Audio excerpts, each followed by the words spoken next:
ठेकेदार आणि अधिकारी तुपाशी, सर्वसामान्य जनता आणि वाहन चालक विकासापासून राहते उपाशी। वैरागचे ग्रामदैवत श्री संतनाथ महाराज मंदिर परिसर नाका नंबर 1 पासून सुरू होणारा रस्ता हा सरळ गौडगाव आणि सर्जापूर या दोन्ही मार्गाकडे जाण्यासाठी आहे। सदर रस्ता हा जिल्हा परिषद सार्वजनिक बांधकाम विभाग आणि सार्वजनिक बांधकाम विभाग PWD या दोन्ही खात्याकडे असून सदर रस्त्याचे सद्यस्थितीत 75% काम जिल्हा परिषद सार्वजनिक बांधकाम विभागाने 2 व्यक्ती मयत आणि 7 व्यक्ती जखमी रूपी झाल्यानंतर पूर्ण केले। त्यामध्ये वैरागमधील एक वृद्ध इसमास देखील सायंकाळच्या सुमारास शेतात जाताना 4 चाकी वाहनाने जोराची धडक दिल्यामुळे आपला जीव गमवावा लागला होता। त्यातच आता नाका नंबर 1 इथे असलेला रस्ता हा पूर्णपणे खचला असून रस्त्याच्या कडेने असलेली गटारीची नाली पूर्णपणे फुटलेली असल्यामुळे कोपऱ्यातील वळणावर वळण घेताना अनेक वाहने या खड्ड्यात अडकत आहेत, तर कित्येक दुचाकीस्वार पडत आहेत।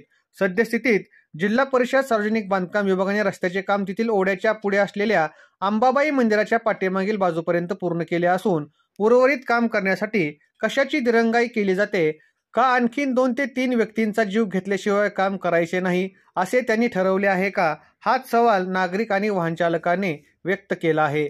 काल रविवारच्या सकाळच्या सुमारास वीट वाहतूक करणारा टेम्पो वीट वाहतुकीसाठी निघाला असता त्या वळणावर असलेल्या खड्ड्यात रुतला। त्यानंतर संपूर्ण विटा खाली उतरवून स्थानिक नागरिकांच्या मदतीने तो टेम्पो बाहेर काढण्यात आला।